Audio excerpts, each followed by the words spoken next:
नमस्ते बच्चों। आज हम चैप्टर नंबर 3 स्टार्ट करने वाले हैं जिसका नाम है वाटर रिसोर्सेज। वाटर एक ऐसा नेचुरल रिसोर्स है जिसके बिना जीवन संभव ही नहीं है। हर इंसान, पौधा और जानवर को जीने के लिए पानी की ज़रूरत होती है। हमारी डेली लाइफ में ड्रिंकिंग, कुकिंग, एग्रीकल्चर, इंडस्ट्रीज़ और इलेक्ट्रिसिटी जनरेशन जैसे हर काम में पानी का उपयोग होता है। इसी वजह से वाटर को लाइफ का फाउंडेशन माना जाता है। इस चैप्टर में हम वाटर स्कैरसिटी, वाटर कंजर्वेशन और मल्टीपर्पस रिवर प्रोजेक्ट जैसे इंपॉर्टेंट टॉपिक्स को समझेंगे। Water the source of life. धरती की लगभग 71% सरफेस पानी से ढकी हुई है। इसी वजह से अर्थ को ब्लू प्लैनेट भी कहा जाता है। लेकिन इस पानी का अधिकतर हिस्सा समुद्र का सॉल्ट वाटर है जो पीने या खेती के लिए डायरेक्टली यूज़ नहीं किया जा सकता। लिविंग ऑर्गेनिज्म यानी ह्यूमंस, एनिमल और प्लांट्स सभी फ्रेश वाटर पर डिपेंड करते हैं। इसलिए अवेलेबल फ्रेश वाटर को समझदारी से यूज़ करना बहुत ज़रूरी है।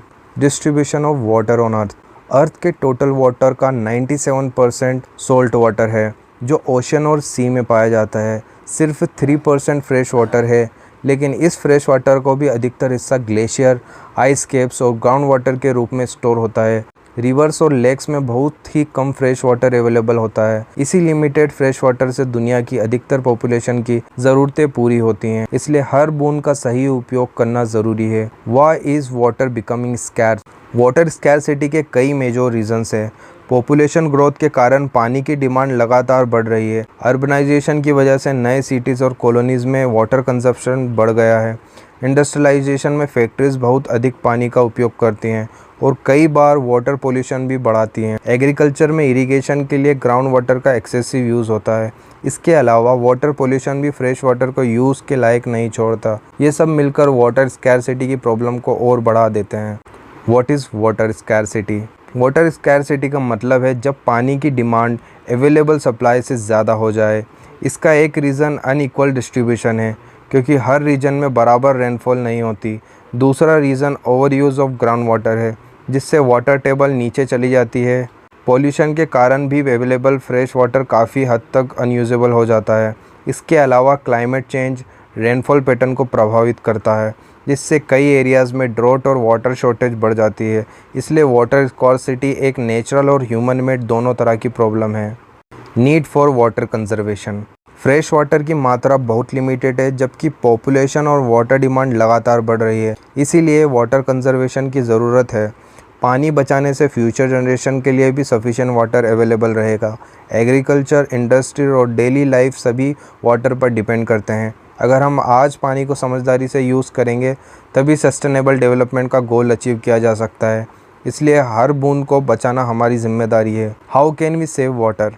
वाटर कंजर्वेशन की शुरुआत हमारे घर से होती है। लीकिंग टैप्स को तुरंत रिपेयर करना चाहिए और ज़रूरत के हिसाब से ही पानी का उपयोग करना चाहिए। रेन वाटर हार्वेस्टिंग के थ्रू बारिश की पानी को कलेक्ट और स्टोर किया जा सकता है। घरों और इंडस्ट्रीज़ में ट्रीटेड वाटर को दोबारा यूज़ करके भी पानी बचाया जा सकता है। इसके साथ ही रिवर्स और लेक्स को पोल्यूटेड होने से बचाना भी ज़रूरी है। छोटे छोटे एफर्ट्स मिलकर वाटर कंजर्वेशन में बड़ा योगदान देते हैं।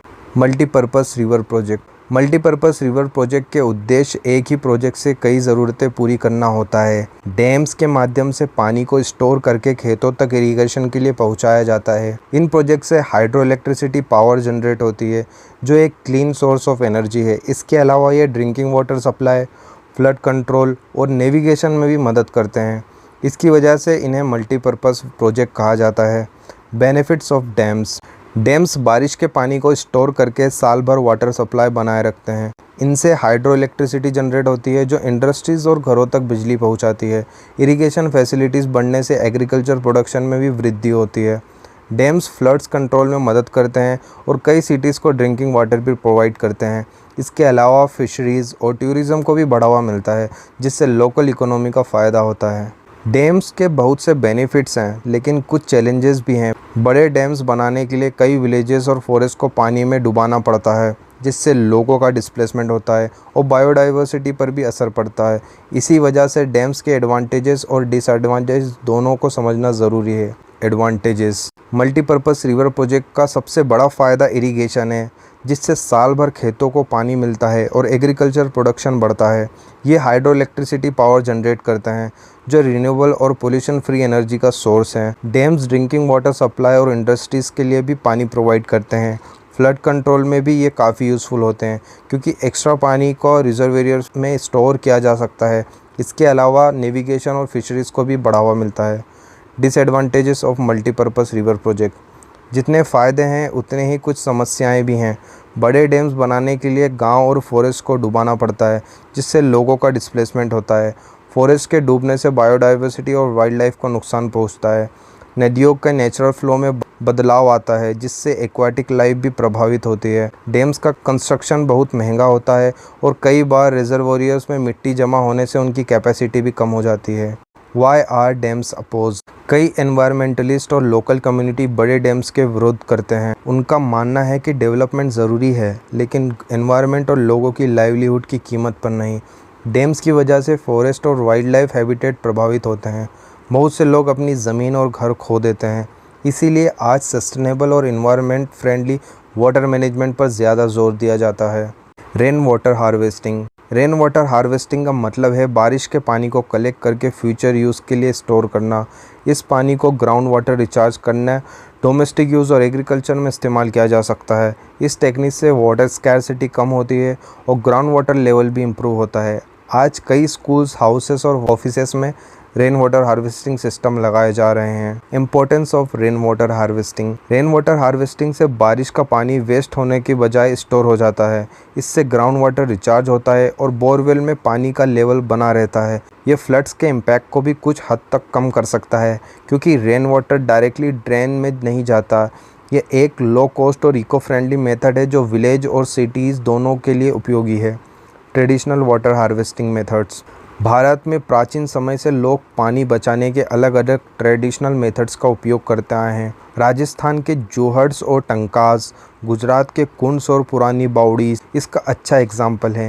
ये सिस्टम बारिश के पानी को कलेक्ट करके लंबे समय तक स्टोर करते हैं। आज भी कई जगहों पर इन ट्रेडिशनल मेथड का सफल उपयोग किया जा रहा है। Bamboo drip irrigation system. Meghalaya में बेम्बू ड्रिप इरिगेशन सिस्टम एक यूनिक ट्रेडिशनल टेक्निक है। इसमें बेम्बू पाइप्स के थ्रू पानी को धीरे धीरे प्लांट्स तक पहुंचाया जाता है। इससे पानी का वेस्टेज बहुत कम होता है और इरिगेशन भी एफिशिएंट हो जाता है। ये इको फ्रेंडली और सस्टेनेबल वाटर मैनेजमेंट का एक अच्छा एग्जाम्पल है। Rooftop rain water harvesting. इस मेथड में घर की रूफटॉप पर गिरने वाले बारिश के पानी को पाइप्स के थ्रू कलेक्ट किया जाता है। फिल्टर करने के बाद इसे स्टोरेज टैंक में रखा जा सकता है या ग्राउंड वाटर रिचार्ज पिट में भेजा जा सकता है। इससे फ्यूचर के लिए पानी सेव होता है और ग्राउंड वाटर लेवल मेंटेन रहता है। वाटर कंजर्वेशन और रिस्पॉन्सिबिलिटी। वाटर कंजर्वेशन सिर्फ गवर्नमेंट की रिस्पॉन्सिबिलिटी नहीं है, बल्कि हम सबकी भी है। हमें पानी को सोच समझकर उपयोग करना चाहिए, लीकिंग टैप्स को रिपेयर करना चाहिए और अननेसेसरी वेस्टेज से बचना चाहिए। ट्रीज लगाना चाहिए। वाटर पोल्यूशन रोकना और लोगों में अवेयरनेस फैलाना भी वाटर कंजर्वेशन के लिए इम्पोर्टेंट स्टेप्स हैं। हर छोटा एफर्ट मिलकर बड़ा बदलाव ला सकता है। 1 मिनट रिवीजन। वाटर लाइफ का सबसे इम्पोर्टेंट नेचुरल रिसोर्स है। धरती का लगभग 71% हिस्सा पानी से ढका है, लेकिन उसमें से 97% सॉल्ट वाटर है और सिर्फ 3% फ्रेश वाटर है। वाटर स्कैरसिटी के major reasons population growth, urbanisation, industrialisation, agriculture और पोल्यूशन है। इन प्रॉब्लम्स का सॉल्यूशन वाटर कंजर्वेशन और रेन वाटर हार्वेस्टिंग जैसी मेथड्स हैं। Important NCERT keywords. इस चैप्टर के कुछ इम्पोर्टेंट कीवर्ड्स हमेशा याद रखिए। वाटर स्कैरसिटी का मतलब वाटर की डिमांड का सप्लाई से ज़्यादा होना। वाटर कंजर्वेशन का मतलब पानी का समझदारी से उपयोग और सुरक्षा करना।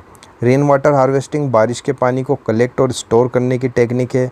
मल्टीपर्पज़ रिवर प्रोजेक्ट एक ही प्रोजेक्ट से इरिगेशन, इलेक्ट्रिसिटी, फ्लड कंट्रोल और ड्रिंकिंग वाटर जैसे कई काम करते हैं। Most important board questions. Board exam के लिए कुछ क्वेश्चंस बहुत इंपॉर्टेंट है, जैसे वाटर स्कार्सिटी के कॉजेज़ एक्सप्लेन कीजिए, रेन वाटर हार्वेस्टिंग का इम्पोर्टेंस लिखिए, मल्टीपर्पज़ रिवर प्रोजेक्ट्स के एडवांटेजेस और डिसएडवांटेजेस बताइए और ट्रेडिशनल वाटर हार्वेस्टिंग मेथड्स के एग्जाम्पल दीजिए। इन क्वेश्चंस की प्रैक्टिस ज़रूर कीजिए। Chapter conclusion. वाटर एक लिमिटेड और बहुत ही वैल्यूएबल रिसोर्स है। पॉपुलेशन बढ़ने और पोल्यूशन के कारण वाटर स्कैर्सिटी की प्रॉब्लम भी बढ़ रही है, इसलिए पानी को बचाना सिर्फ गवर्नमेंट की नहीं, हम सबकी रिस्पॉन्सिबिलिटी है। Rain water harvesting, water conservation और रिस्पॉन्सिबल वाटर यूज़ के थ्रू हम फ्यूचर जनरेशन के लिए भी इस रिसोर्स को सुरक्षित रख सकते हैं। याद रखिए, एवरी ड्रॉप काउंट्स। कॉन्ग्रेचुलेशंस, आप class 10th geography chapter 3 water resources successfully complete कर लिया है। अब एनसीईआरटी क्वेश्चंस की प्रैक्टिस कीजिए, चैप्टर रिवाइज कीजिए और डायग्राम को भी एक बार ज़रूर देख लीजिए। अगले चैप्टर में हम एग्रीकल्चर के बारे में डिटेल में पढ़ेंगे। Thank you and happy learning.